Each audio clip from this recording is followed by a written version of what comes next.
I'm Michael Fossel. Welcome to the conference. I began my professional career in psychology about 50 years ago and then moved to neurobiology and from there into clinical medicine, where I was dealing with actually trying to cure various human illnesses.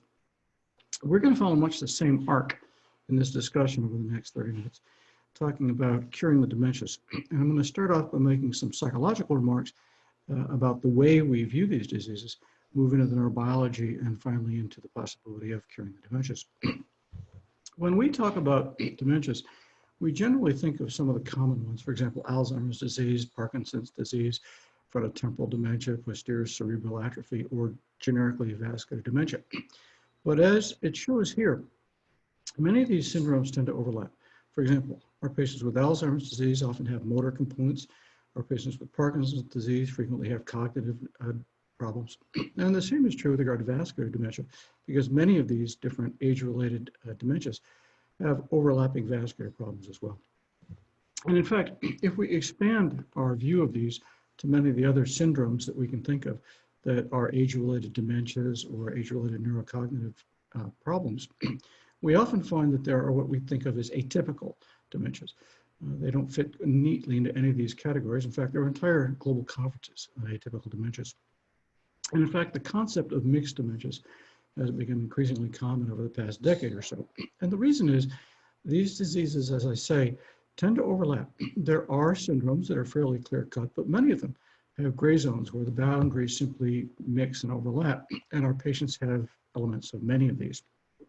So many of us have started to view these things as having a more fundamental aspect, which is they are age-related neurodegenerative diseases. And they're expressed in different ways, both clinically and in terms of pathology, that is histology and the imaging studies. But all of these expressed in different ways, but share common underlying etiologies. And for one thing, all of them seem to be age-related. Now, the question is, why have we not gone further in terms of our understanding of why these diseases work? And I think that the problem is we tend to share what I think of as the assumption of understanding. We tend to think that we understand many of these diseases, at least in an outline form. And what we lack is some of the basic understanding of why individual components of these diseases, for example, beta amyloid plaque or neurotangles or alpha-synuclein aggregates, occur in different diseases. But we think we understand the outline of these diseases. We simply are not quite down to some of the details of it yet. And I think that that's a misunderstanding. And to give you an example of what I mean, let me show you this hill. This is a hill that many of you have heard of. Most of us have never been to this hill. This is a hill in Scotland called Dunsinane Hill. And for anybody who remembers Shakespeare's Macbeth, the three witches told Shakespeare that he would never be conquered unless the Birnam Wood came to Dunsinane Hill, something that he viewed as impossible. Now, his assumption of understanding of what the witches told him was pretty reasonable.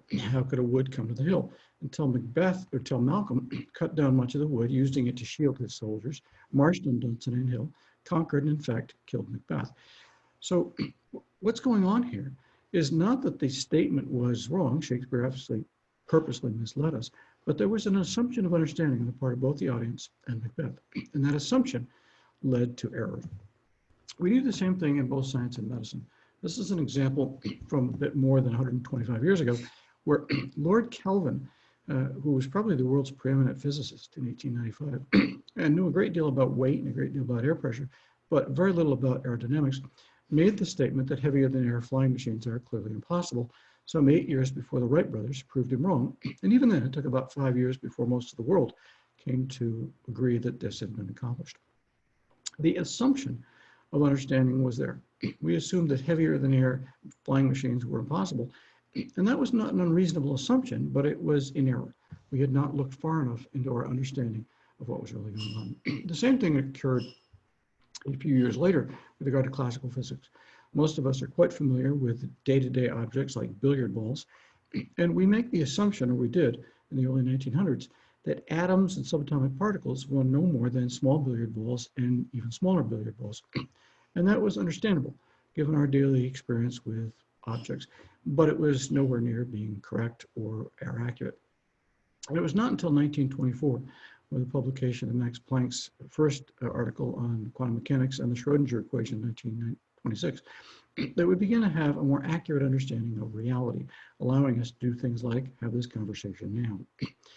But again, the assumption of understanding was understandable. It was an assumption and it was wrong.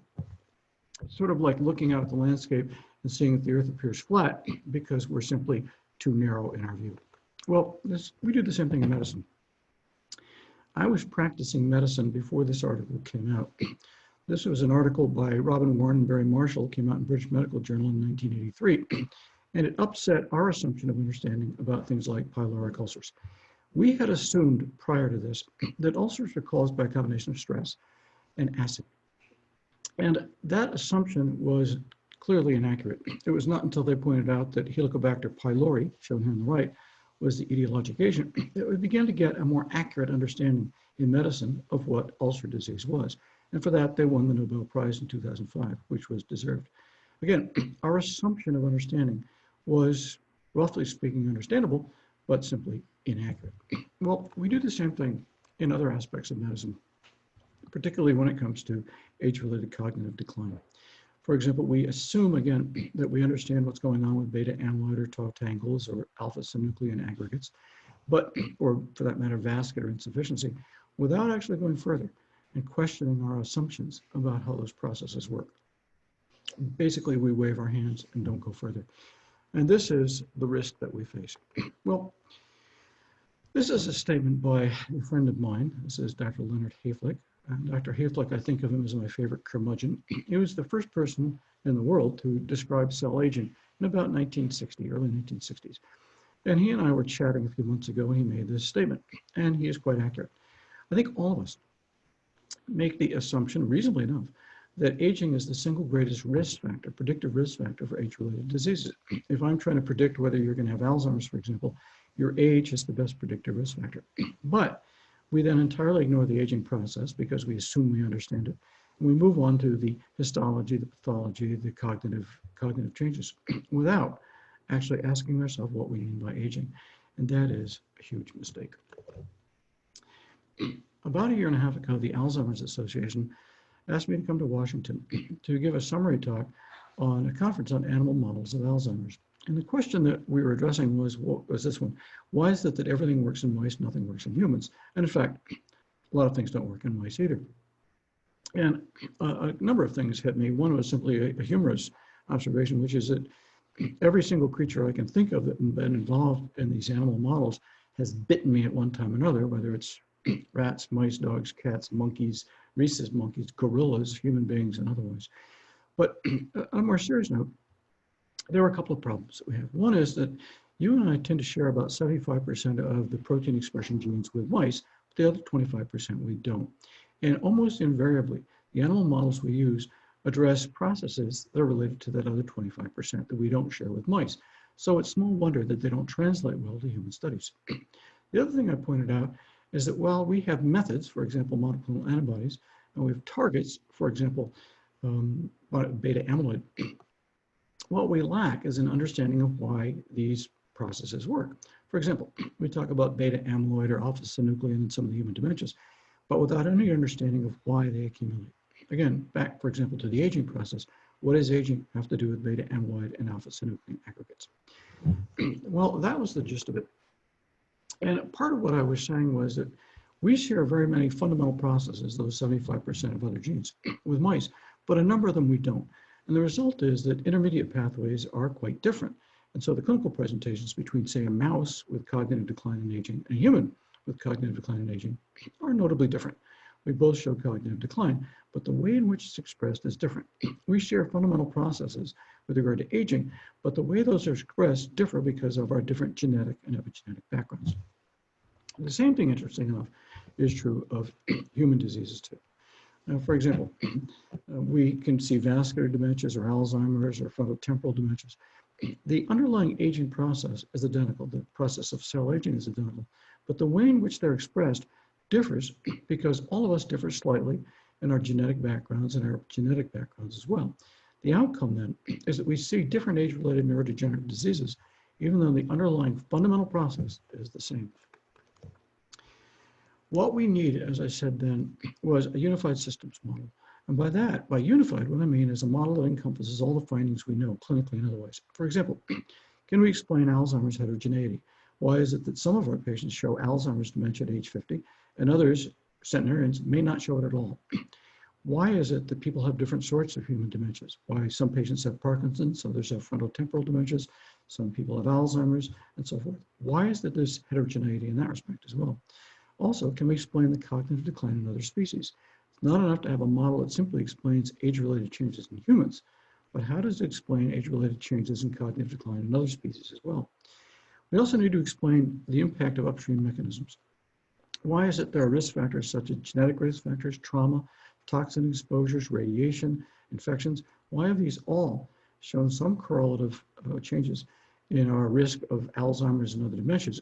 And why is it not consistent? Likewise, downstream biomarkers. Why is it, again, that some people have beta amyloid and some people have tau tangles, some have both, some have neither? Why is it that we see different downstream biomarkers and outcomes in different patients? Finally, it's not enough simply to have a unified model. We also need a systems model. And by that, I mean a model that looks at not simply the biomarkers, but the systemic process that's going on, the underlying fundamental process that's going on. To explain that, let me use an analogy from engineering.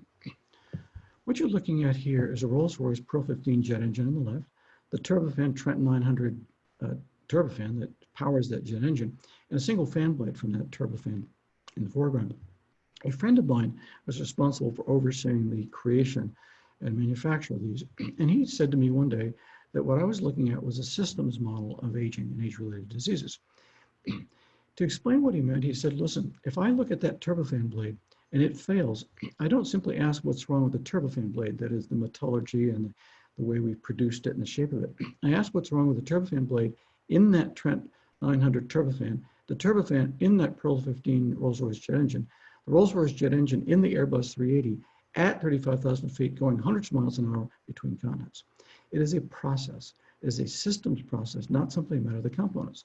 The components act differently when they're sitting here in the production room than they do when they're at high temperature, going at high RPM, high in the plane, moving along fast. It's a question not just of the component, it's a question of the process itself as it's in use. The same thing is true in medicine. Here's an example. This is a picture of a river that all of you have heard of and most of you have never been to. This is the Ebola River. Not surprisingly, most of you are now concluding what you're seeing on the left there is a list of signs and symptoms of Ebola disease, which is correct. However, these signs and symptoms are not Ebola disease. They are signs and symptoms of Ebola disease. They're not the disease itself. They are outcomes. They're components, they're symptoms, they're biomarkers, but they are not the process. The process itself involves a complicated interaction between a virus and an extraordinarily complicated mammalian system, namely you and I, that results in a cascade of pathology.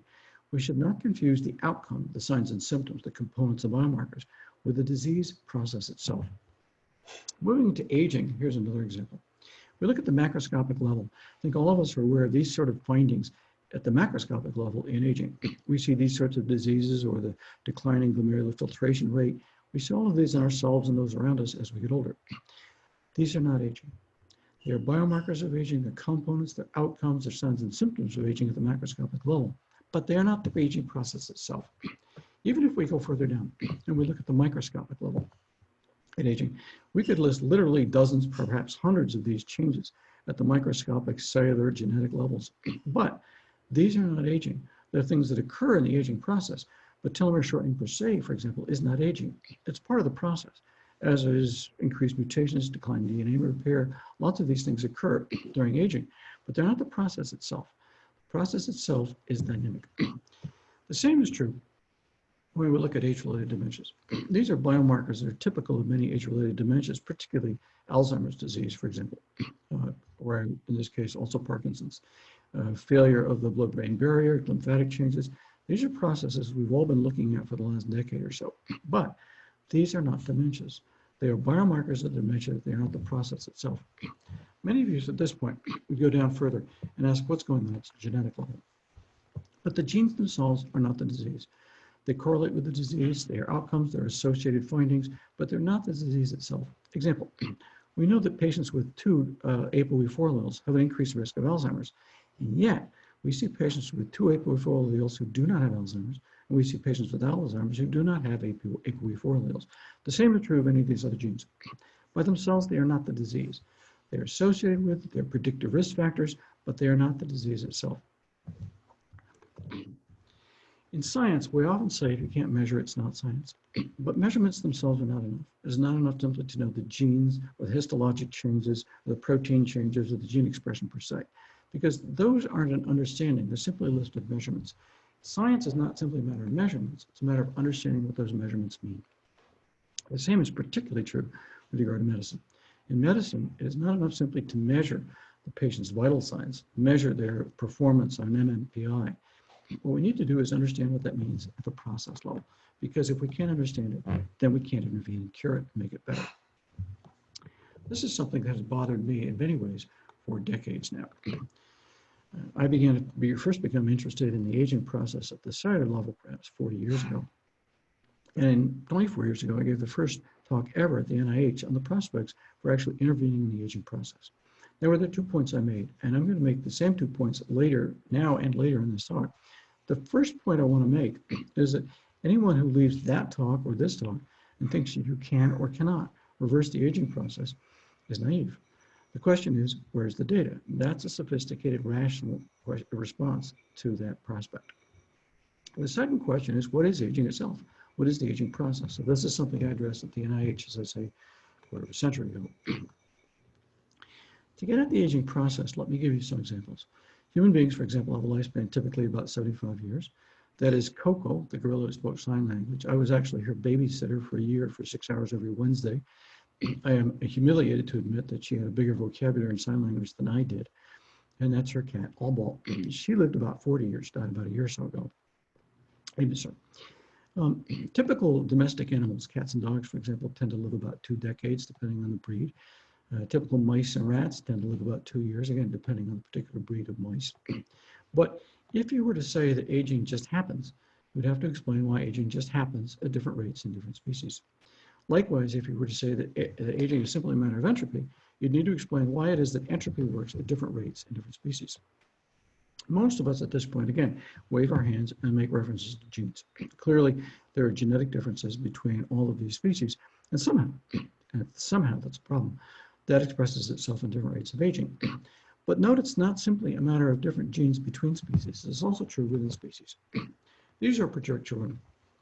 I used to gather them 2 decades ago. I used to gather children together, usually about 3 dozen of them from all over the world. And this is a case where we took these 30 project children to the White House. Bill Sample, who's in the background with his hands raised, and I took them places in the White House you generally don't go, and took pictures of things you were not supposed to take pictures of. And we were having a delightful time until Sammy, the young gentleman in the front row on the left with the red baseball cap, and his friend beside him in the Hawaiian shirt, Ori, both sat on a pressure sensor in the 3rd step up inside that door to the left that leads to the private quarters, at which point the Secret Service very politely but quite friendly escorted us out the north portico door here, where we took this picture. Now, these 30 children are all dead now. The average age of death of project children is 12.7 years. They die overwhelmingly of age-related diseases. They are bald. Those you see with hair are wearing wigs. Those are wearing caps because they don't want to show you they're bald. They have thin skin. It sloughs easily. It doesn't heal well. They have osteoporosis. They have osteoarthritis. They die overwhelmingly of age-related cardiovascular disease, typically strokes and heart attacks. Why? We know the gene, the laminate gene that's involved in this disease, but that by itself does not tell you the process involved. Knowing the gene is not sufficient, nor has it been sufficient to allow us to intervene effectively. Many people think that aging is unavoidable, which is clearly not true. You're listening to me right now and you're composed of trillions of cells, but every cell in your body derives from a fertilized ovum, the bulk of which derived from your mother, and it was then several decades old. She obtained it from her mother, who got it from her mother, and that line of cells can be traced back throughout the history of this world for some 4.5 billion years. During that entire time, that cellular line changed dramatically, but it did not age at all. And yet, in a matter of decades, the cells in your body begin to show a very sharp inflection point and show aging. The same is true in your mitochondria. Every mitochondria in your body derives from your mother. That maternal line can be traced back through the eukaryotic cell line for some 1.7 billion years.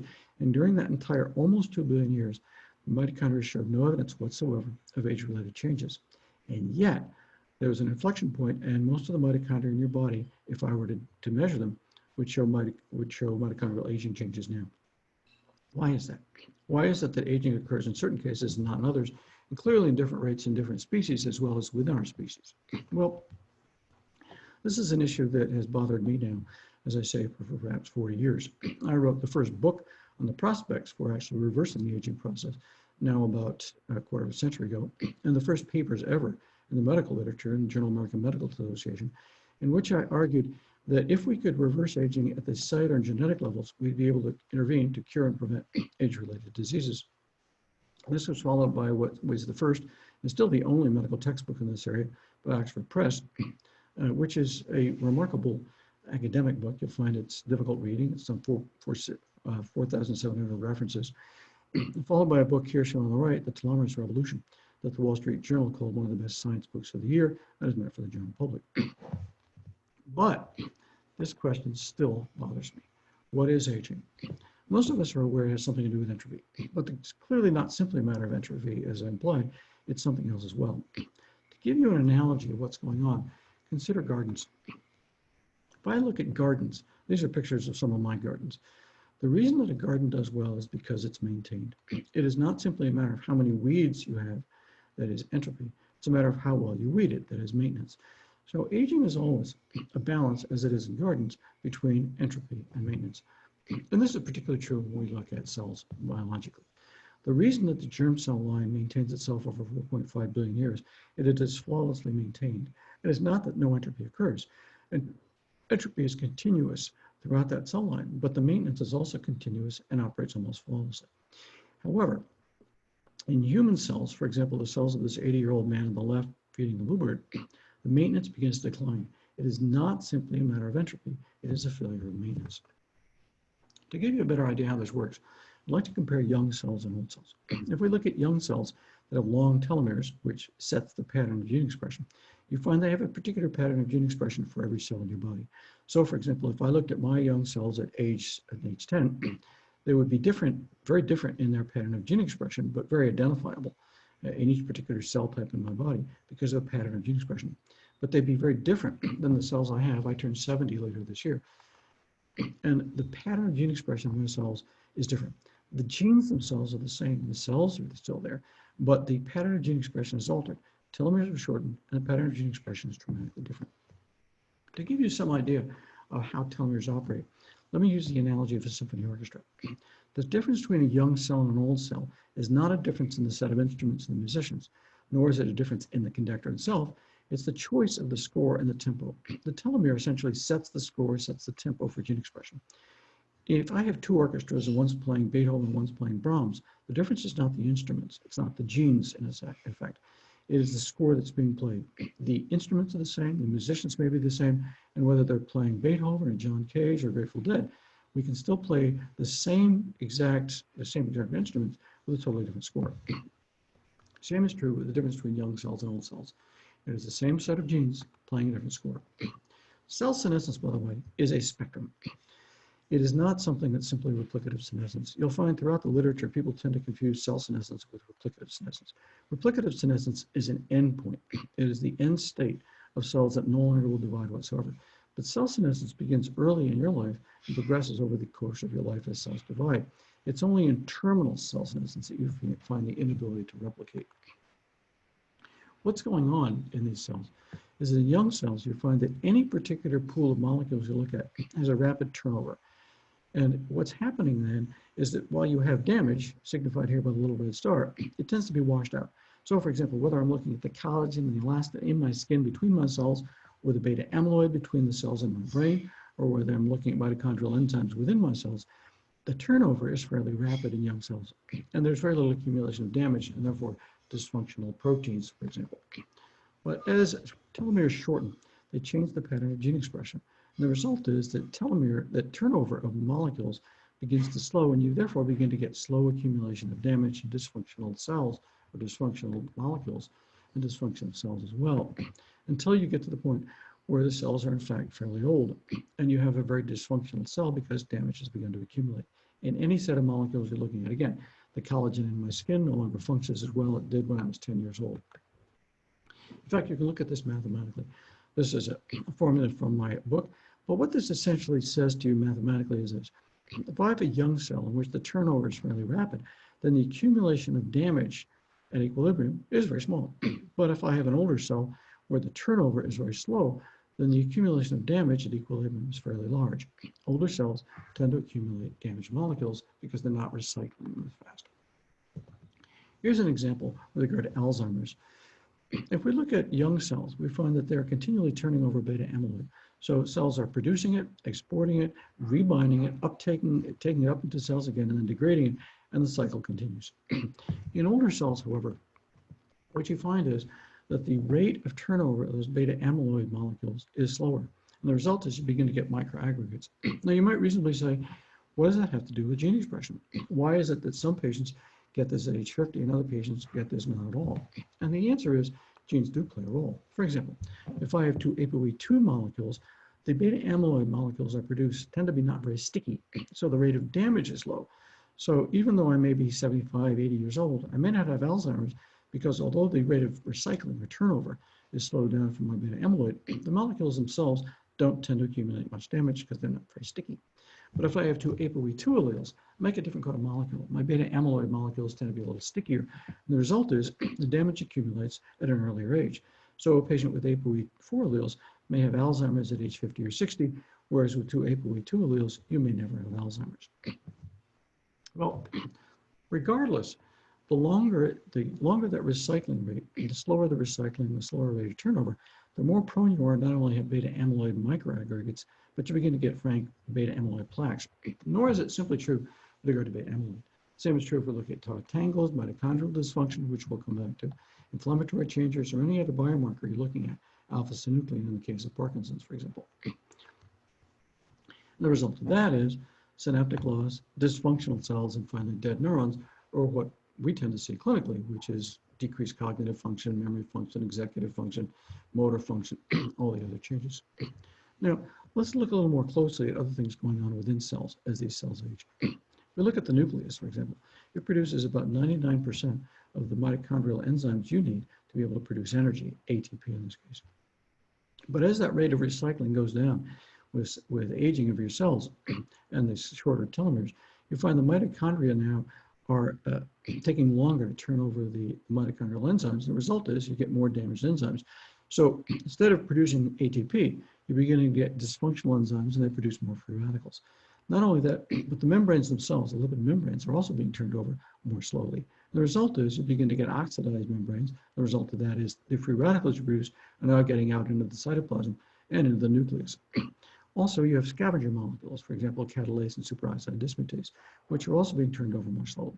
So the outcome of that is not only are you making more free radicals and leaking them into the cytoplasm, but you're beginning to be poorer and poorer at scavenging them. And as a result, you create more damage, and the damage is being turned over more slowly. In fact, there are certain molecules that actually repair rather than simply turn over. The only molecules you do that with are DNA. In the past 28 minutes, you and I have been talking. There's been DNA damage in every single cell in your body. And you have almost without exception repaired it flawlessly. Now you do that with a set of enzymes that are responsible for detecting it, cutting it out, replacing it, and then tying it back into place. Those four sets, those four families of DNA repair enzymes also get turned down with age. So not only you detect more slowly, you excise more slowly, you replace more slowly, you ligate more slowly. So those are multiplicative. And the outcome of that is an exponential increase in DNA damage, hence malignancy and frank clinical cancer. Now, that's why the rate of cancer goes up regardless of time. It goes up over lifespan. That is, whether you're a 2-year-old mouse or a 100-year-old human, in both cases, you have an exponential increase in the rate of DNA damage and cancer. Now, it also, of course, depends on other factors like what chromosomes you have, what kind of DNA repair enzymes you have. But it is simply not true that your rate of cancer is simply a matter of exposure to carcinogens. It has a lot more to do with your ability to repair DNA damage, whether that's on the basis of your genes or whether it's because of epigenetic changes, which turn down your rate of DNA repair. Now, let me say a few words about telomeres themselves. First of all, telomeres do not cause aging. I'm going to talk a little bit about telomeres and telomerase, but I want to emphasize that telomeres don't cause aging any more than genes cause evolution. Genes obviously play a key role in evolution, but they don't cause it. To say that genes cause evolution or that telomeres cause aging is a misconstrual of reality. The reality is much more complicated than that. It's a highly interactive systems process of what's going on. Telomeres play a key role in cell aging. Genes play a key role in evolution, but they're not equivalent. Also, telomere length turns out to be irrelevant. It is not a matter of how long your telomeres are. It's a matter of how fast you lose them. The rate of telomere loss determines the lifespan of any given species. Example, there are mice that have telomeres that are literally 10 times longer than mine, and yet their lifespans are 40 times shorter than mine. The question is not absolute telomere length, it's relative telomere length. It is the way that telomeres change the pattern of gene expression, and that's related to the rate of loss, not telomere length per se. If we look at aging and cell aging and disease, this is a complicated image of that. It's taken from my recent article in Alzheimer's dementia. What this essentially says is there are a number of upstream factors that play a role in cell aging and a lot of downstream outcomes as a result of cell aging. For example, we know that chronological age plays a role in cell aging. We know that genetic predisposition plays a role in the rate of cell aging, as does your exposure to chemotherapy and other toxins. Trauma also, for example, head trauma increases your risk of Parkinson's and Alzheimer's. Trauma, for example, to your knee increases your rate of osteoporosis, osteoarthritis. If we're looking at hyperglycemia and hypertension, it increases your risk of vascular disease, particularly vascular dementias. Same thing is true of exposure to radiation, infections, and so on. All of those result in cell division, shorter telomeres, altered patterns of gene expression, and increased cellular dysfunction. And the outcome are a lot of the factors I've listed below. And I could list hundreds of other biomarkers, outcomes of these things. For example, slower DNA repair or alpha-synuclein expression, aggregates in the case of Parkinson's disease. But in some sense, none of these matter. To me, the question is not what's going on upstream or downstream. The question is, where's the single most effective point of intervention, both clinically and financially? How can we make patients' lives better? And the outcome is not the targets upstream and downstream. We know that upstream targets have tended to be inefficient, although we've been going after them medically for decades and hundreds of years, actually. We try to, for example, lower your risk of head trauma. But we know patients who had no head trauma who still get Alzheimer's or Parkinson's, and patients who have Alzheimer's or Parkinson's and have never had head trauma. So it's not simply a matter of that as an effective target. The same is true of lowering your blood pressure and normalizing your blood glucose. That may decrease your risk, for example, of strokes, but it doesn't prevent stroke, nor does it prevent vascular dementias. The same is true of anything else we've targeted upstream. These are not bad targets, but they're inefficient targets. Downstream, likewise. We have targeted a number of these things downstream and failed to have any significant impact on the course of disease. Example, there have been more than 1,100 interventional trials looking at beta amyloid and tau tangles and mitochondrial changes, none of which have had any impact on the disease course of Alzheimer's disease or Parkinson's disease. These are not efficient targets. The single most efficient targets lie in between, and those are cell aging itself. If we can actually reset cell aging, then we can reset the aging process in cells and reset diseases. Furthermore, it actually works. We have known now for in excess of 20 years that if we can reset aging process in human cells, we've known for 20 years that we can do this in human tissues in the laboratory, and we've known now for about 9 years that we can at least partially do this in animals in the lab. So there's good solid data and good proof of concept. In fact, when it comes to cognitive decline in animals, we know that we can correct senescence in cells, we can restore neural function, and actually reverse cognitive decline in animals. The question is, can we do it in humans? We intend to do exactly that. This is then the article that I put out now in January of this year. The editors asked me to write this. It had 8 complimentary reviews. It had generated in the first 2 weeks of publication more than 600 global reprint requests, which I've never seen before, as well as about 24 requests for keynote talks like this one, and considerable interest from investment capital groups. The gist of this article, however, is that it offers a unified systems view of age-related cognitive decline and cognitive disease in animals and other species. More importantly, however, it points to an innovative and feasible and probably entirely effective point of intervention where we can intervene in age-related cognitive diseases like Alzheimer's. But I'd like to close by that pointing out this model is entirely logical. It is consistent with all known clinical data and laboratory data. And in fact, it's predictively valid in predicting the outcomes of Eli Lilly's trials and Biogen's trials before they actually had outcomes. However, logic is good, but data is better. what we need to do is take this to human clinical trials, and we intend to do exactly that. I think that when we do so, we'll be able to show that we can actually prevent and cure age-related diseases in human beings. I'd like to thank you all for joining me in this conference. I hope you enjoy the rest of the talks, and I look forward to meeting you or conversing with you if any should get in touch with me. Again, thank you very much for inviting me, and best of luck to you.